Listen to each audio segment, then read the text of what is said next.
right.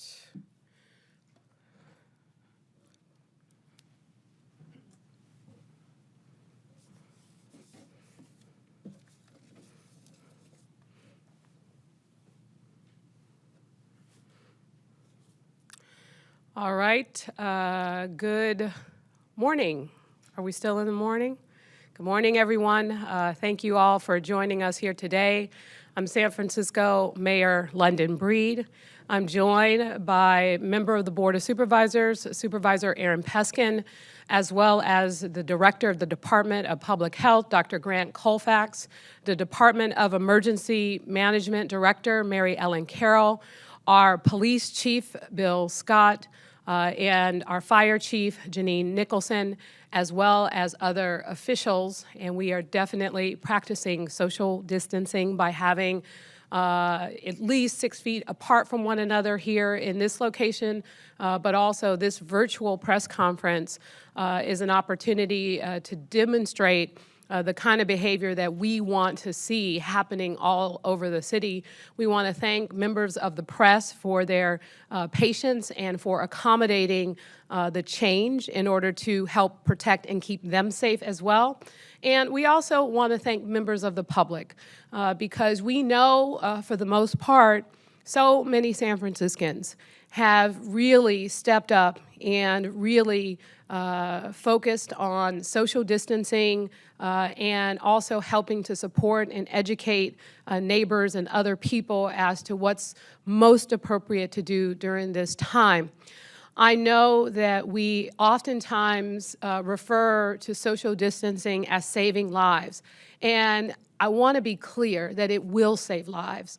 If we continue to practice social distancing every single day as we are during this stay-at-home order, we will get to a better place. But as Dr. Grant Colfax has said, we are at a really challenging time. We are seeing the numbers continue to increase as we do more testing.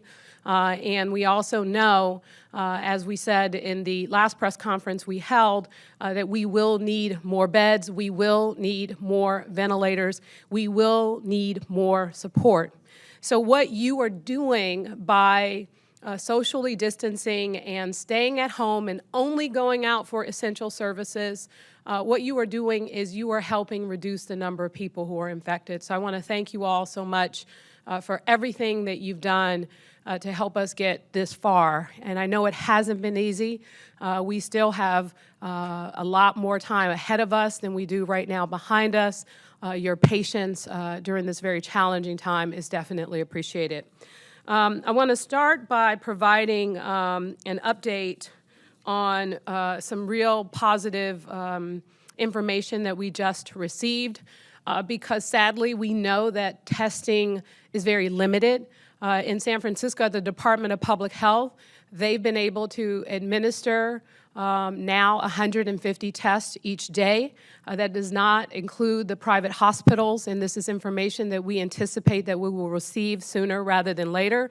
We expect to increase that number significantly, and Dr. Colfax will provide an update on where we are with testing and how we expect to extend our testing efforts more significantly than we have in the past.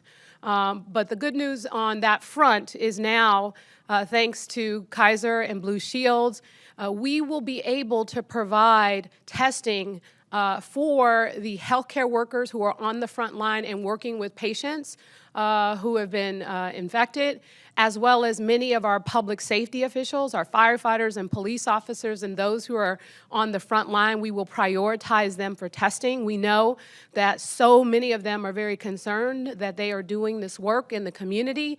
They are trying their best to help save lives and serve the public, but they are living in fear as to whether or not they have the virus, and they're concerned with going home and spreading that virus to other family members. We know that's a big concern, so getting the ease of knowing whether or not they have the virus or not is critical to protecting public health and safety.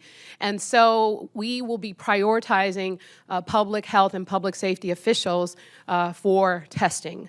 And Dr. Colfax will talk a little bit more about that as well. And I want to just also mention to the public that although we want to be tested, I know everyone wants to be tested to know and think that that could put an end to what we are experiencing.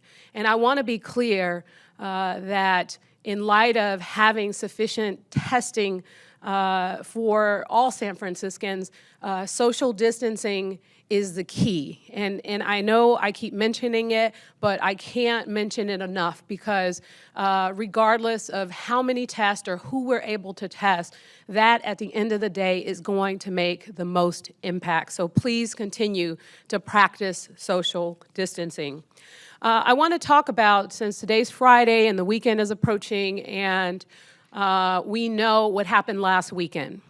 What happened last weekend, you did see people who were out, of course, enjoying the fresh air, walking their dogs, walking with their families and kids, and practicing social distancing. But sadly, we saw a number of areas in our city that were just jam-packed. And we also saw people who were playing things like volleyball and basketball and other sports together that are not things that we are able to do at this time as a result of the order. And so just to make it clear, we are going to have to make some changes. The last thing I want to do, as I said on Monday, is to basically close parks. And so we need to shift our behavior and make adjustments so that people are not doing the kinds of things that are going to lead to the spread. As we go into this weekend, I just want to appreciate the fact that we've been able to close places like Alcatraz, Fort Point, and Land's End Lookout. And the federal government has already announced parking closures in the city, including Baker Beach and Ocean Beach on Sloth. So if you are trying to go to Baker Beach or Ocean Beach or Crissy Field, the parking will not be available.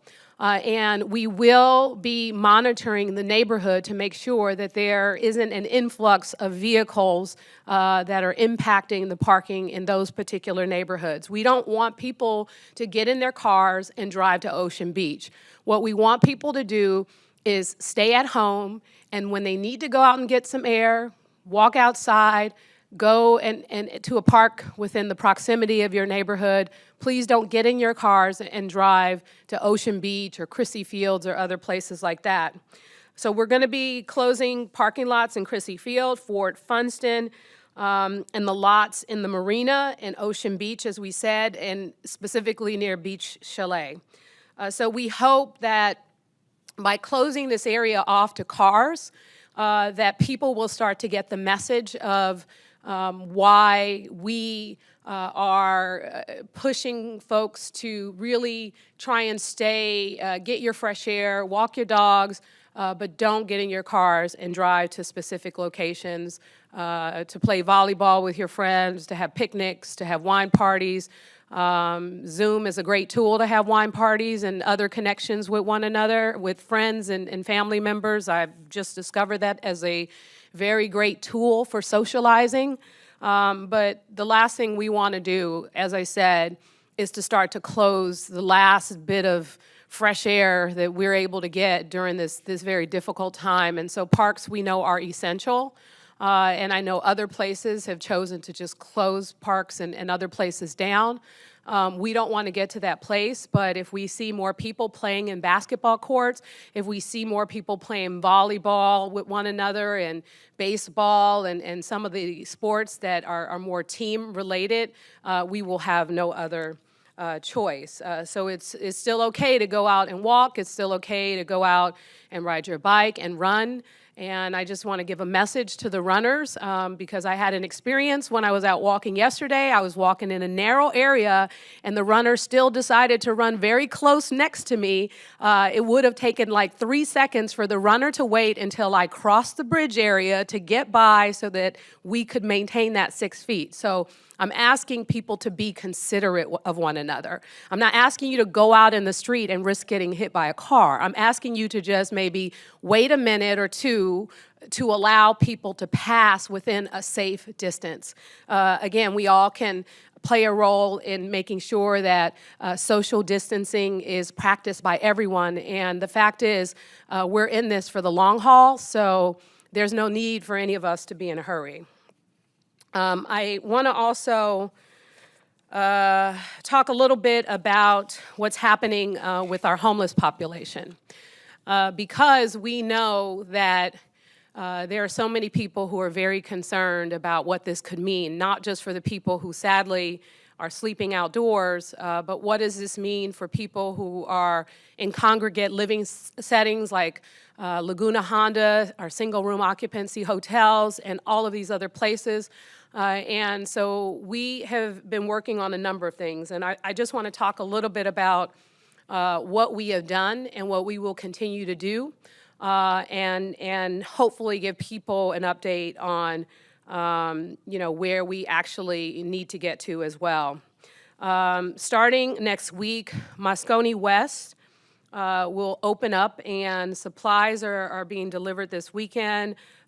People are being coordinated. We're going to use Moscone West as a place to thin out our shelters so that we can start to have places so that people who are, again, living in congregate settings like our shelters can be spread out a lot more. So Moscone West is going to play an important role for that. And we'll have some more information about that later on. And I also want to talk a little bit about the hotel rooms. As was mentioned earlier this week, we put out an RFP for hotel rooms that can be used for people who are in congregate living settings, people who are homeless, as well as some of our first responders and our healthcare workers and those who may not want to go home because of their concerns around impacting their families. And we have been able to, because there's, even with this declaration of an emergency, there's still a process, there's still insurance that needs to be worked out, there's still staffing needs and security needs and support and resources. And so far we've been able to, this week, secure at least 300 hotel rooms for self-isolating or for quarantine for either folks in our SROs or people who are homeless. And we estimate that by next week, we'll be able to secure at least another 3,000. So bringing on, as we said, some much-needed hotel rooms, and we will keep working towards, making sure that those people who are in congregate settings and other places have a space to themselves so that we can reduce the transmission of the virus. And so that's the update that we have so far. I want to take this opportunity to especially thank the people who are here at Moscone South, the people who are here working every single day in the Emergency Operations Center and doing the hard work, coordinating the hospitals and the PPE and testing, the stuff that we're doing, just the small things, like even making sure that the shelters are still getting food, that we are getting food to seniors and other people, that we are talking and reaching out to those businesses who still have remained open or have some real challenges financially and need help. So many people here at the Emergency Operations Center have stepped up to do their part in providing information and resources to the public. And we really also want to express our appreciation because we have gotten a lot of great ideas from members of the public through social media. People have made a lot of great recommendations, and we take those recommendations to heart because we are all in this together, and no one is in charge or responsible for all the great ideas. It's going to take a team effort. It's going to take all of us working together, looking out for one another. And I want to also just really express appreciation to so many people in the city, because I noticed that on places like Nextdoor and in some of these chat rooms where neighbors are communicating with one another, I noticed that so many neighbors are looking out for their neighbors who are seniors and people who can't necessarily get out to get their groceries or their medications. And so there have been so many great neighbors running errands for so many people who can't get out. And it's just, you know, it's a challenging time for all of us, but it is definitely bringing out the best in us. And so I just want to express my appreciation for so many people who are not only doing their part to stay at home and only go out for essential needs, but also what you've done to help touch the lives of other people who can't take care of themselves in the same way. So that's where we are. That's our update. Lots more work to do, but as I keep saying over and over, we are, yes, in the midst of this, so it may feel like this is very challenging for all of us, and how much longer can we take it? Well, the fact is we're going to have to take it a little bit longer because it does mean that we save lives. And so again, we appreciate your patience and your cooperation. We'll continue to do everything we can to provide updates as we receive them with the most accurate information so that the public knows what to expect. Because as I said before, the last thing we want to do if someone is facing a medical emergency, the last thing we want to do is turn them away because we don't have enough beds. So let's keep that in mind as we go into the weekend, and let's try to remember that and do our very best to get through this. I'm cheering for all of you. I'm cheering for our city. I'm cheering for our country. So thank you all so much for your cooperation. And so at this time, I'd like to introduce Grant Colfax, the Department of Public Health Director, to provide us with an update on the latest numbers, the testing, and other information that I just touched on briefly. Dr. Colfax.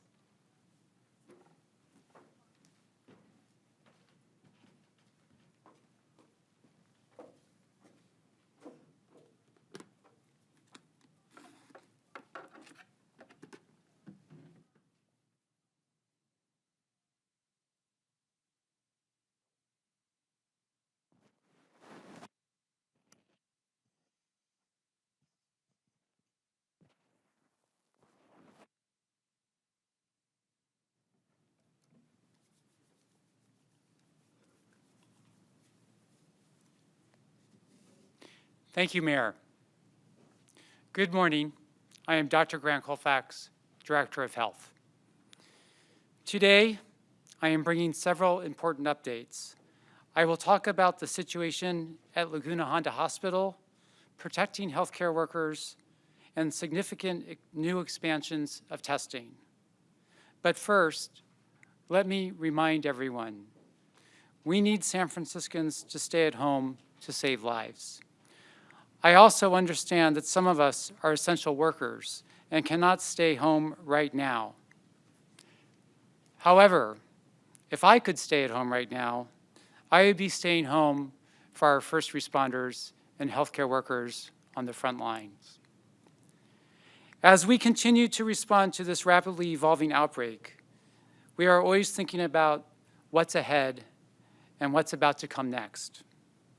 In February, we had 0 cases of coronavirus, and yet we realized that we were in an emergency situation and immediately strengthened our planning and preparedness capabilities. The day after our first 2 confirmed cases in early March, we made aggressive social distancing recommendations. We have continued to tighten that up as we move forward, with the entire Bay Area on shelter-in-place orders for all residents. And that was just last week. We have issued an unprecedented 13 health orders in the last 3 weeks. Each one was designed to protect the most vulnerable populations and healthcare workers and take pressures off hospitals so that they can handle an expected surge of new patients. Each one was designed to keep the community safe and slow down the spread of the coronavirus.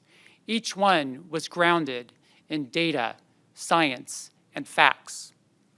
As we continue to plan, predict, and respond, sometimes we are ahead, sometimes we are right on time, and sometimes we may be a beat behind.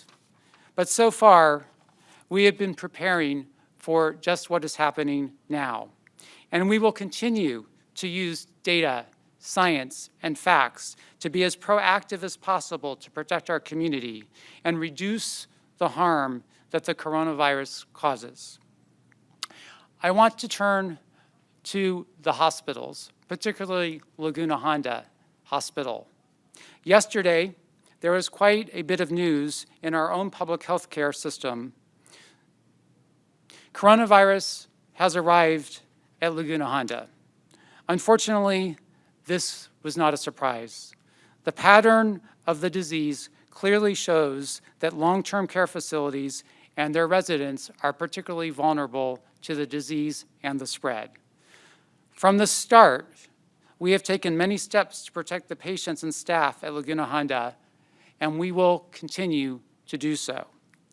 Earlier this week, the entire campus was quarantined to protect residents and staff and reduce harm. However, I must say, and I am sad to say this, that we do expect an outbreak. Our plan for the outbreak includes testing affected staff and residents, which is already underway.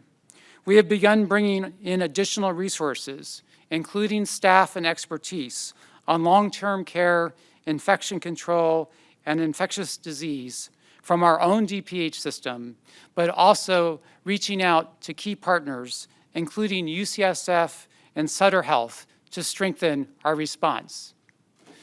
This strengthening will continue over the next few days and weeks. With things moving so quickly, I want to make sure you get the facts straight from the source. I can confirm that as of yesterday, there are 6 staff members and 1 patient at Laguna Honda who have tested positive for coronavirus. All of them are in good condition. Contact investigations are underway, including testing, and those units have been quarantined. Yesterday also brought news of a confirmed case of a staff member at Zuckerberg San Francisco General Hospital. This person provides patient care in the emergency department and is now self-isolating at home. We are conducting a thorough contact investigation. It is concerning to hear about these cases. It will continue to be concerning as the cases in San Francisco grow.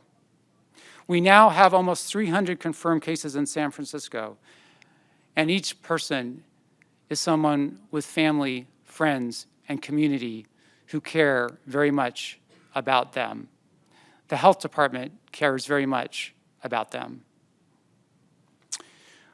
With regard to testing, as the mayor and I have said over and over again, expect to see an increase in positive cases.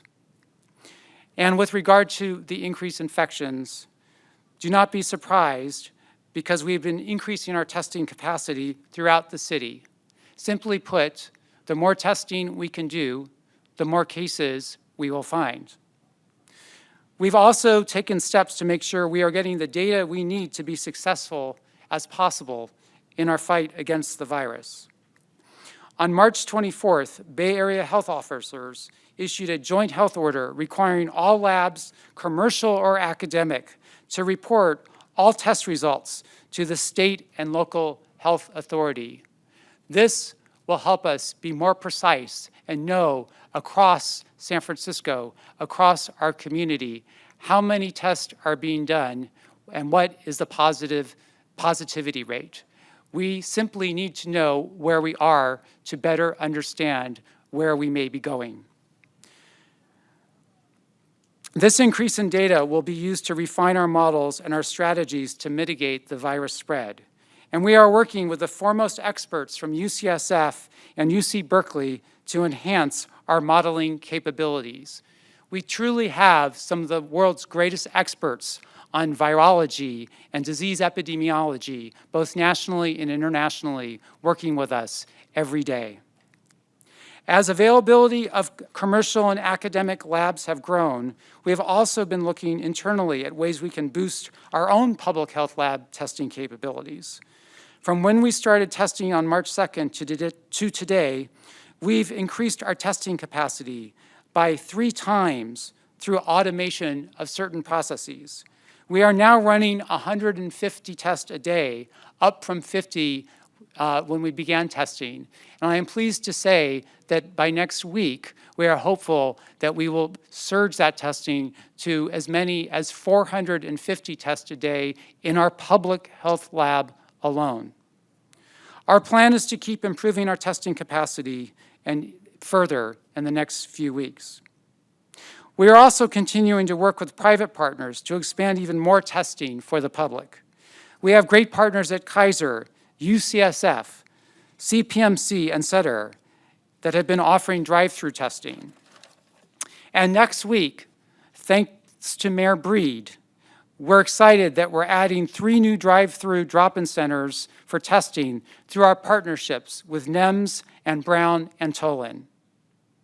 However, let me be clear that even today, whether you are a public health laboratory or a commercial lab anywhere in the nation, there are still severe shortages of critical components needed in the COVID-19 coronavirus testing process. Supplies nationwide are becoming a severe bottleneck to increase testing. I am sad to say that from swabs to PPE, the lack of testing supplies across the nation simply means that we must prioritize our testing for those who need it most. At the Public Health Laboratory, we have been prioritizing our limited testing resources for those most at risk for spreading the disease, those with severe medical conditions, and our frontline healthcare and first responders. Today, we have issued instruction to all labs and clinicians that they must prioritize their test in the same way. Tests should not be available for those with Tests should not be more available for those with resources. They must be prioritized for those on the front line saving lives and those vulnerable and high-risk groups that need care. Please, please prioritize, help us prioritize those tests for those who need it most. Their lives depend on it, and to prevent the prevention and the reduction of the spread of coronavirus in our community depends on it. I now want to talk a little bit about additional steps we are taking aggressively to protect healthcare workers. Our frontline workers and healthcare staff are essential workers and members of our community. As coronavirus circulates in the Bay Area, we expect there will be more positive cases in San Francisco, including, unfortunately, among city workers, DPH staff, and healthcare workers at both public and private facilities. Our top priority is the health of our patients, our community, and the people who fight for them and support them. We are doing the very best we can to be as prepared as we can in fighting this disease. Healthcare workers and first responders are courageously on the front lines every day. Yesterday, we took additional steps to respond to the impact of the virus on our DPH workforce. Because of their jobs on the front lines, many healthcare workers cannot abide by the stay-at-home order. They are essential, and in some cases, their workplaces do not allow for social distancing. In fact, quite the opposite.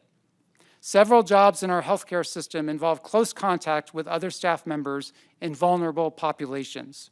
For example, the emergency room, psychiatric emergency services, and urgent care center at Zuckerberg San Francisco General Hospital, the Laguna Honda Hospital, and other settings where staff have prolonged contact with each other and high-risk patients.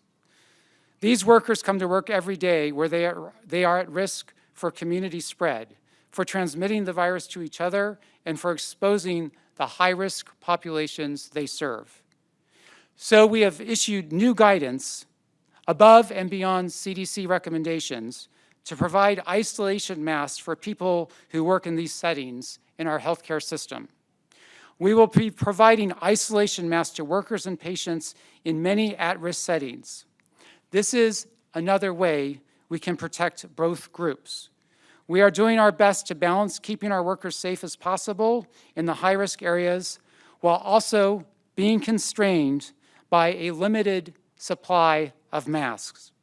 We will continue to advocate on many fronts for more masks and other personal protective equipment, or PPE.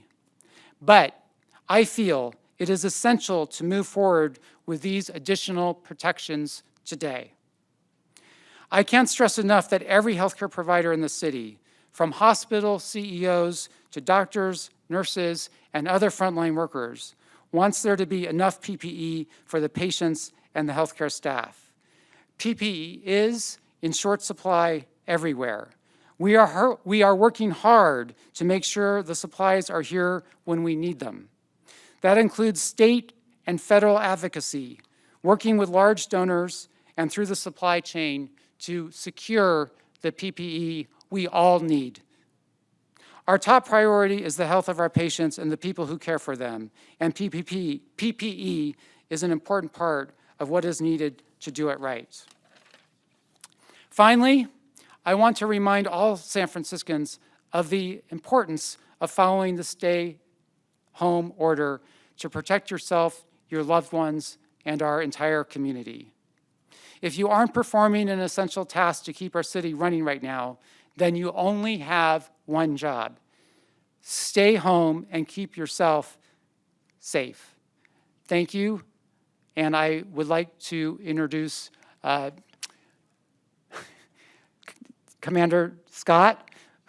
Chief Scott, who has been a great partner in this work, a great partner with his teams who are on the front lines, helping us keep our city safe. Chief Scott, thank you for your leadership. Thank you for your partnership, and please look forward to your remarks.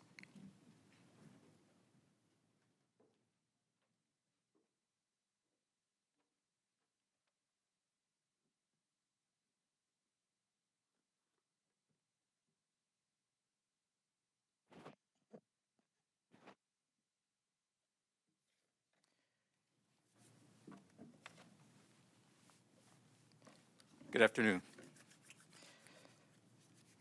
First of all, I want to thank our mayor, Mayor London Breed, for her leadership during this unprecedented public health crisis.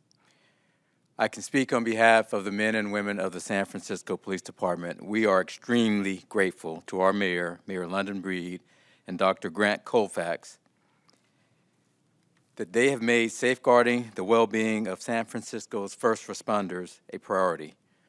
Our city's police officers, sheriff's deputies, firefighters, and other first responders provide the first line of public safety in San Francisco,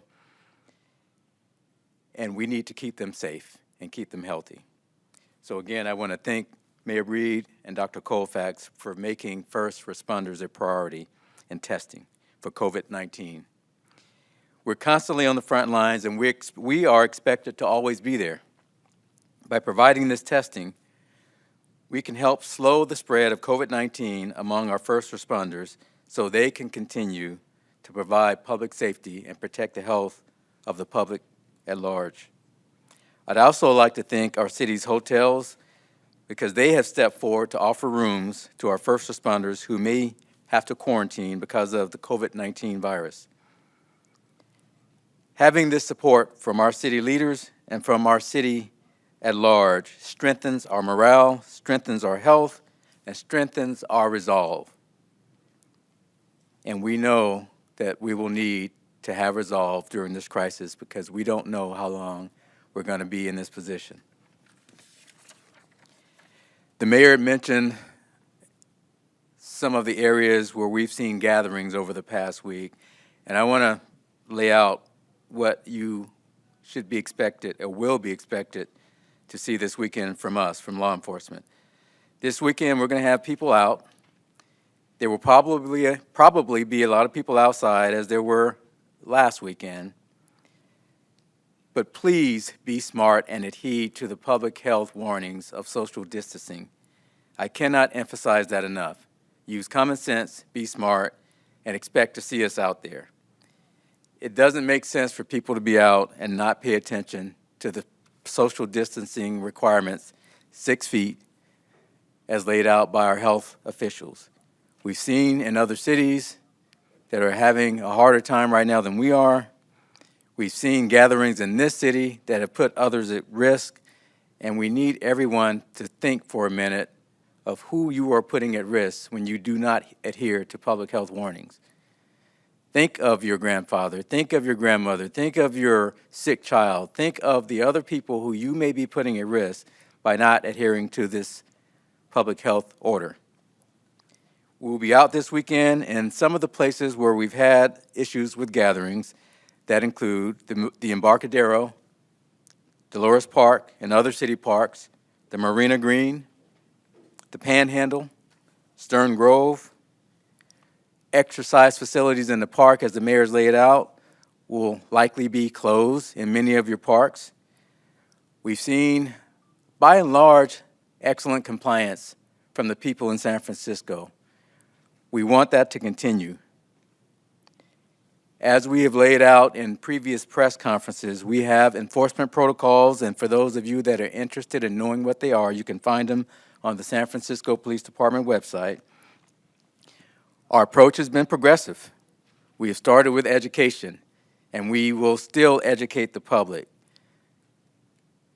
When this public health was put out on March the 16th, we had this many people, a lot of people who didn't get the message, and as we have educated, that number has gotten smaller and smaller with the people who have not complied. And we do think that education has worked. However, education can only go so far, and there will come a time where we will have to enforce. Now, our officers have been very patient. They understand what's at stake here. They understand that we're looking at the end game of compliance, and this is not about a count of how many tickets we write or how many people we arrest for this misdemeanor violation, because we don't want to create problems by enforcing the law. Our Sheriff Miyamoto, has been charged with reducing his jail population, so we don't want to make the problem worse. So please, I can't emphasize this enough. Please, listen to the public health officials. Social distancing, stay 6 feet apart.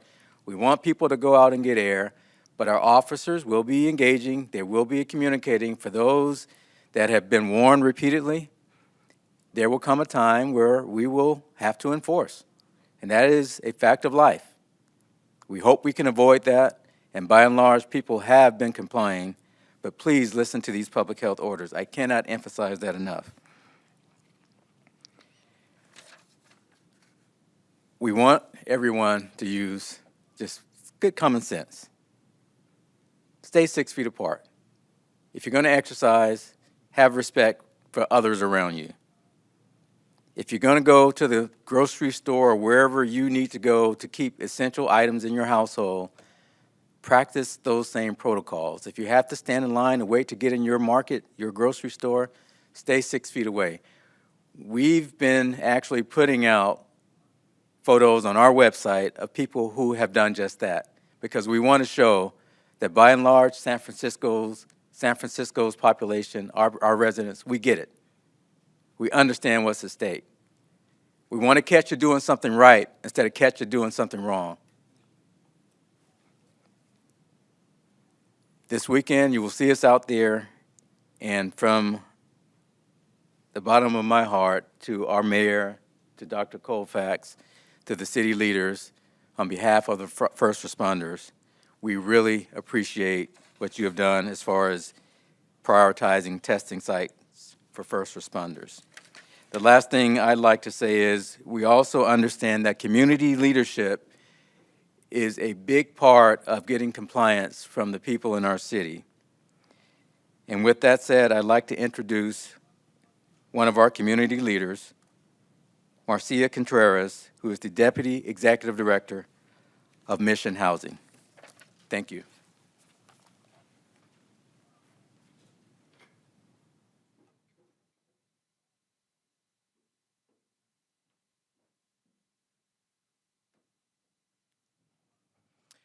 Hello, I am Marcy Contreras, Deputy Executive Director for Mission Housing Development Corporation, and a community leader and servant of our Latinx community. Because I'm representing our Latinx community, my message is going to be in Spanish. Hola, mi nombre es Marcia Contreras y soy la directora ejecutiva asociada ejecutiva de Mission Housing, una organización no lucrativa, y soy líder y servidora de nuestra comunidad Latinx. Primero quiero agradecer a la alcaldesa London Breed por sus acciones apropiadas y estratégicas que ha tomado desde el comienzo del brote del coronavirus o COVID-19. La orden pública de salud que fue implementada de quedarnos en casa salvará vidas si la respetamos y la seguimos al pie de la letra. Yo personalmente me estoy quedando y trabajando de mi casa por la salud de mi familia y la de mi madre, que se considera de alto riesgo. En este momento, le pedimos que hagamos nuestra parte individualmente para ayudar y para detener el contagio de este virus. Por favor, quédense en casa. Juntos podemos salvar vidas.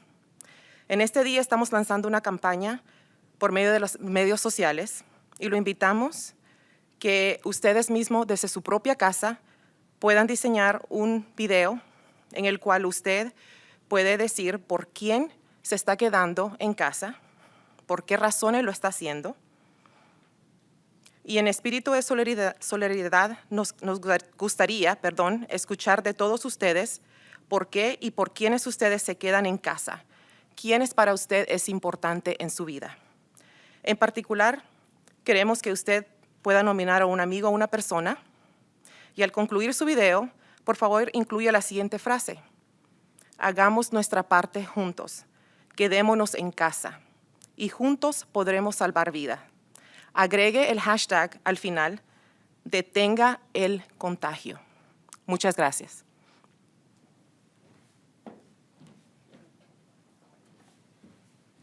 I would like to introduce another community leader, Sarah Wong.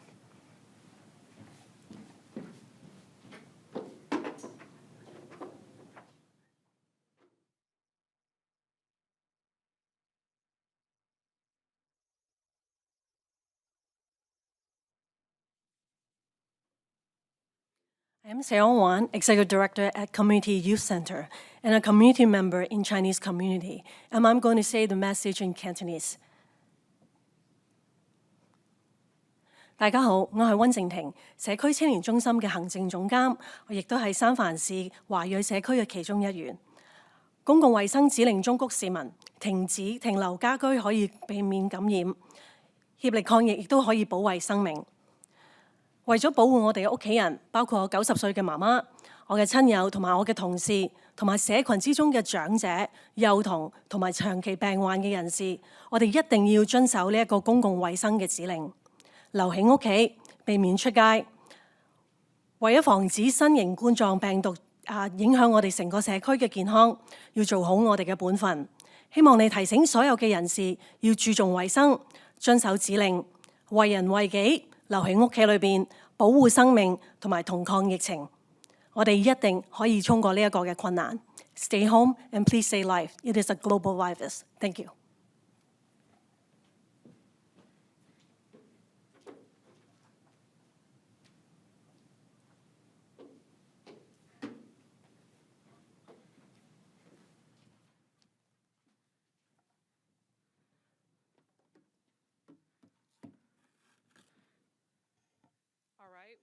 We will open it up to questions that people may have. Okay, first question for Mayor Breed from KTSF. How can the federal stimulus bill help the city and the people in San Francisco?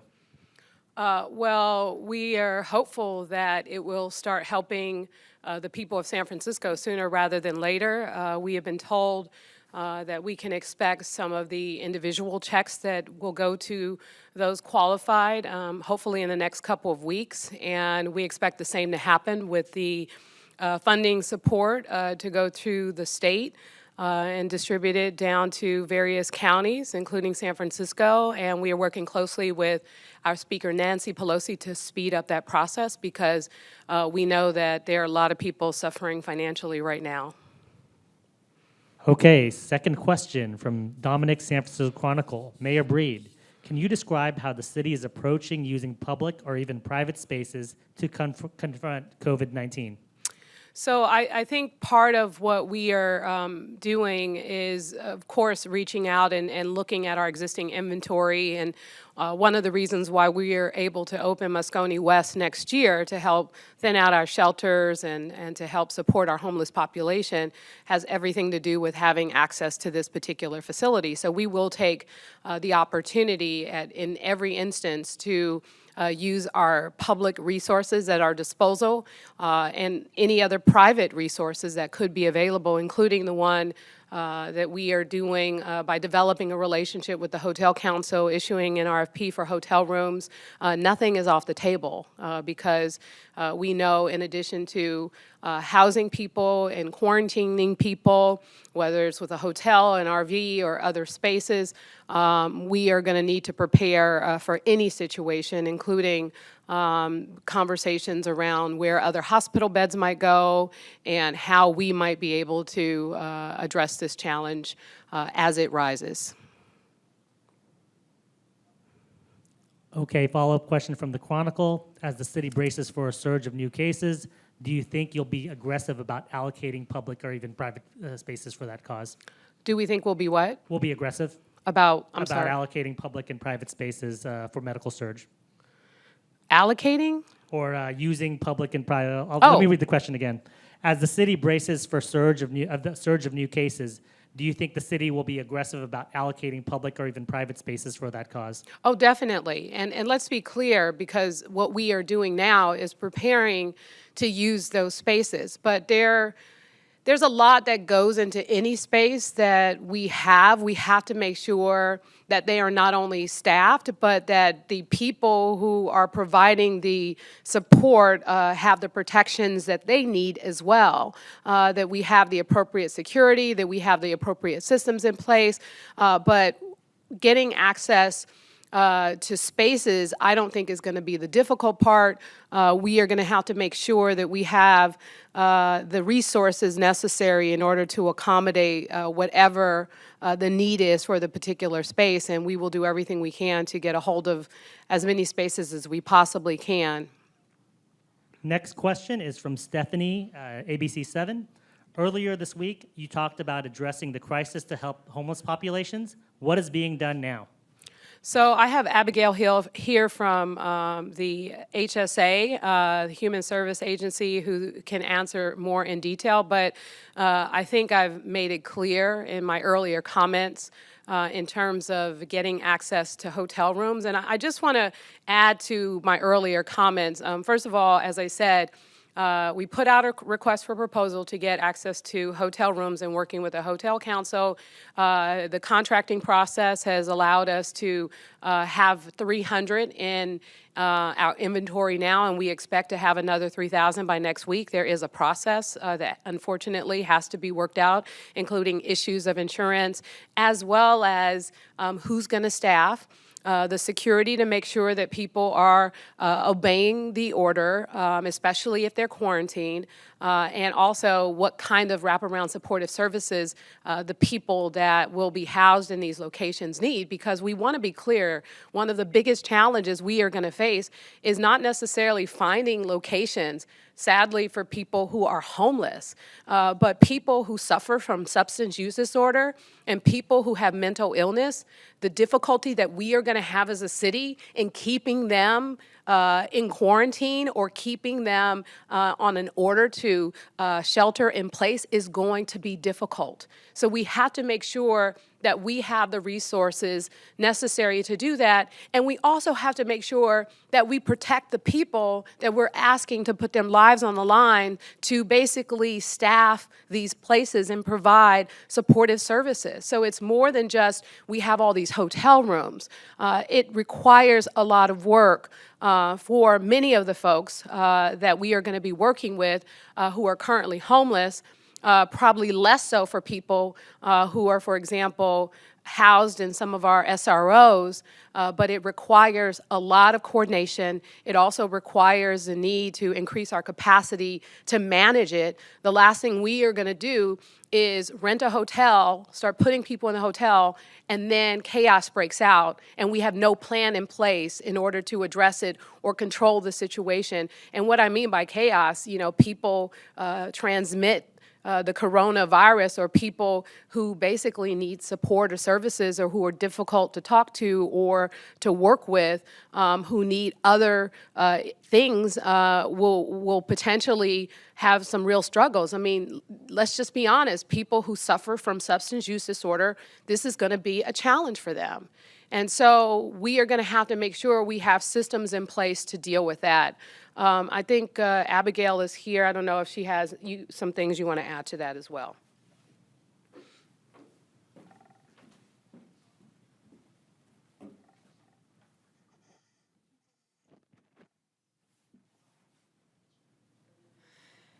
Hello, I'm Abigail Stewart-Kahn with the Department of Homelessness and Supportive Housing. First, echoing others, thank you, Mayor Breed and Dr. Colfax, for your courageous leadership.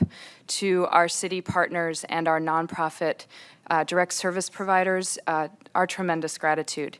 I want to focus specifically on the work and steps we are taking as a coordinated system to help protect and prevent the spread of COVID in our shelter population.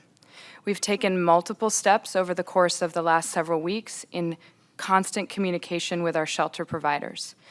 We first extended the stay of people at navigation centers and shelters to fix the population and allow people who were inside to continue to shelter in place.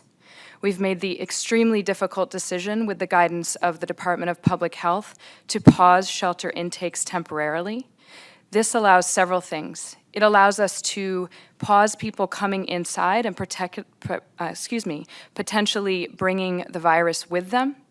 And it also allows us to begin to create space for social and physical distancing within our shelters. We have also increased our shelter hours for those shelters that were not operating 24/7.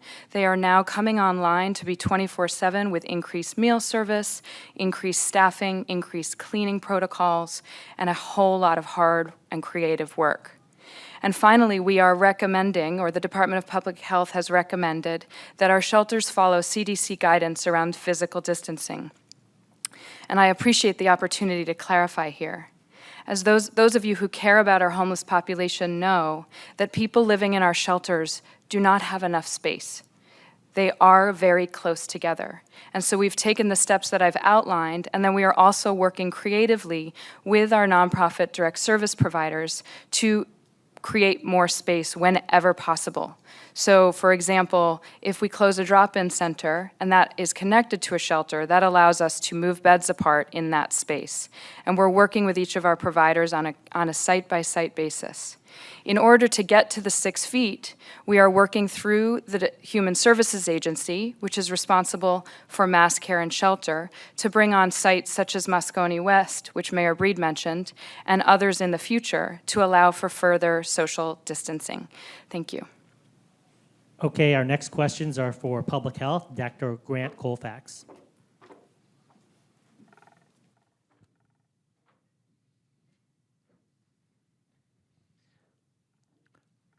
First question is from Reed from the Washington Post. I'll hold for a minute. Okay. First question, Reed from the Washington Post. Do you think the Bay Area's early action to shelter in place reduced the load on the hospital system? And do you expect that the strain has been delayed or permanently flattened?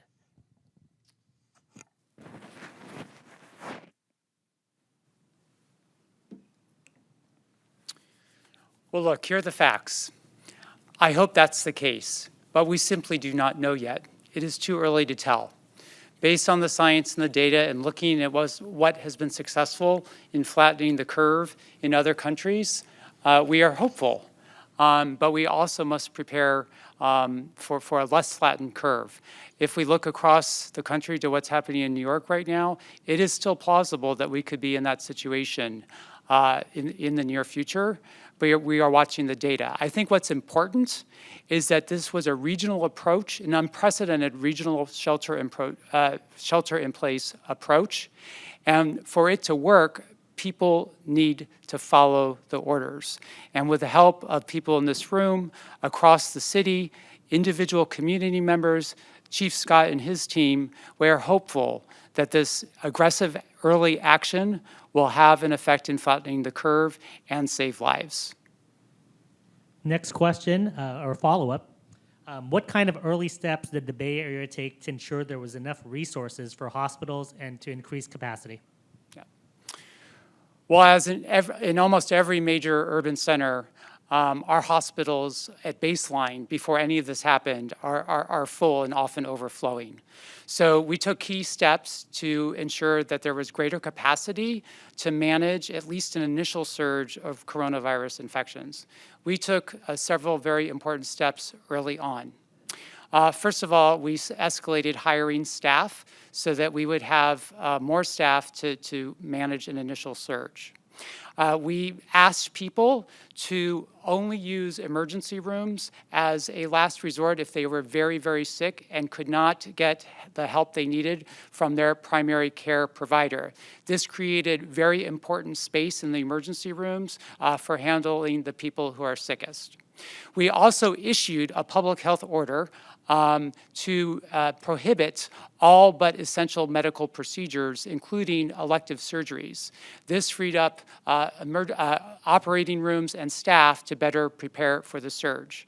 We are coordinating across the healthcare system in an unprecedented way to have complete visibility in terms of the number of medical surge beds, ICU beds, and ventilator beds in the city. We are also taking steps to ensure that people who can be discharged from the hospital, who previously could not be discharged because they didn't have a place to go, now have a place to go per the vast expansion of hotel rooms available. So for people whose health status allows them to leave a hospital, we now have the option to place them in a place that's safe and secure and best for their health. So these multiple steps have increased our hospital capacity to manage an initial surge, and it is plausible that even with these steps, our local capacity will be exceeded, and we will need state and federal assistance to manage the influx of patients, just as we're seeing in New York right now. Okay, next question, KTSF, Ling from KTSF. With cases in San Francisco escalating, when do you anticipate the peak will come? How bad will it be? Will it be? And will the situation in New York happen in San Francisco? Well, look, we've said from the beginning that this situation changes hour by hour, day by day. If I could predict the future, I would give you those answers. I simply cannot. All I can say is that every day we're depending on data, science, and facts to guide our preparation efforts. Again, the shelter-in-place order, over time, we hope it's having the effect. To have the effect, to optimize its effect, people need to follow the shelter-in-place order, and we are looking at all the data that we have available every day to best estimate if and when that surge will occur. And we are as prepared as we can be at the local level right now, and we are constantly reiterating and reinvigorating our efforts based on data, science, and facts so that our preparedness continues into the future. Thank you. Okay, question from Tricia, San Francisco Chronicle. How many staff members and residents have been tested at Laguna Honda Hospital so far? How will you keep the staff, residents, and public updated on case counts at the facility? And have any residents at Laguna Honda been transferred to another medical facility due to COVID-19? So I shared in my remarks that 6 staff members at Laguna Honda have been tested positive for COVID-19. We have 1 resident who also tested positive. That resident is in good condition. We are expanding testing at Laguna Honda right now in the wards where there were these COVID positive staff and the patient. I don't have exact numbers right now because we're literally escalating that testing capacity as we're doing it today. And the follow-up is, how will you keep staff, residents, and the public updated on case counts? Absolutely. So from the very beginning of this effort, I have focused on not only the data science and facts, but communicating and being as transparent as we can be with regard to where we stand in not only in the community and across the health system, but in our specific care systems. And we will be continually communicating the information to the staff as soon as we have it about the status of Laguna Honda. My focus, our focus at the health department is to ensure that staff and residents' safety is maintained as much as possible and their health is paramount. And then final follow-up, have any residents at Laguna Honda been transferred to another medical facility due to COVID-19? So we have one resident who was transferred to an outside medical facility who has then who is in good condition, and I'm happy to say has been returned to Laguna Honda Hospital. I can't comment on further details with regard to that question. Thank you, Dr. Colfax. The next questions are for San Francisco Police Department Chief William Scott.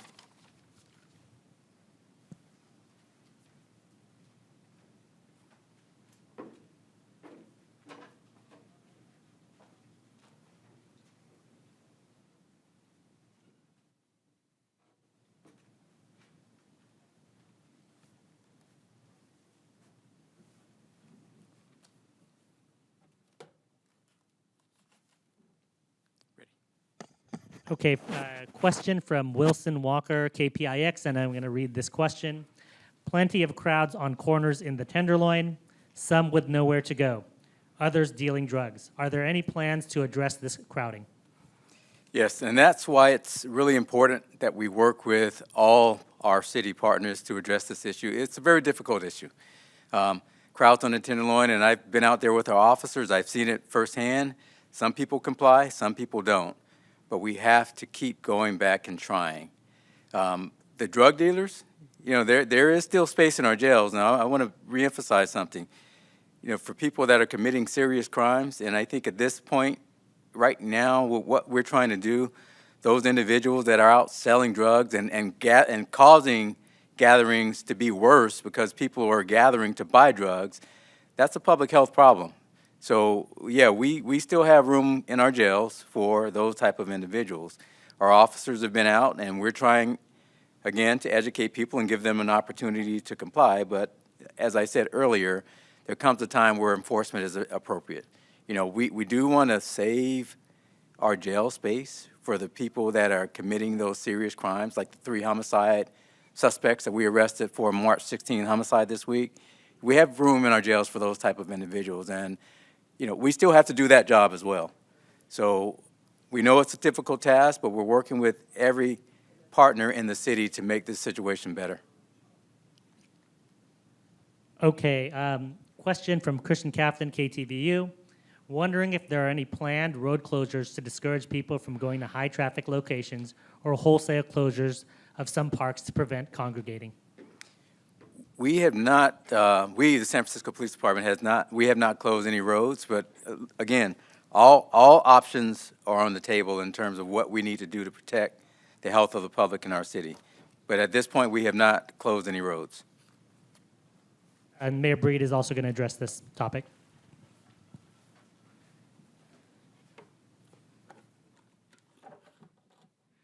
I just want to be clear that hold on just a sec. I want to be clear, as I said earlier, that we are making adjustments based on what we have seen over the past weekend and the past couple of days. We have made recommendations to close a number of parking lots and certain locations, especially where there is outdoor workout equipment and playgrounds. We've closed all of those structures. And we have made those decisions based on recommendations from the Department of Public Health in looking at what we were seeing. And I think what's going to happen is we will make decisions, especially this weekend, if we notice that behavior continues to be a challenge in particular areas. So we will make those determinations. It could happen at a moment's notice. There probably won't necessarily be a press conference. There'll probably just be a closure and a conversation with people who are in the area to leave immediately. So we're going to make adjustments, and we're going to be out, as the chief said, paying very close attention to those areas and making recommendations. As it relates to roads and other streets, we don't have any plans at this time. Every decision that we will make to close anything would have everything to do with recommendations from our public health department in order to focus on protecting public health. Okay, we have one final question for Dr. Colfax, Public Health.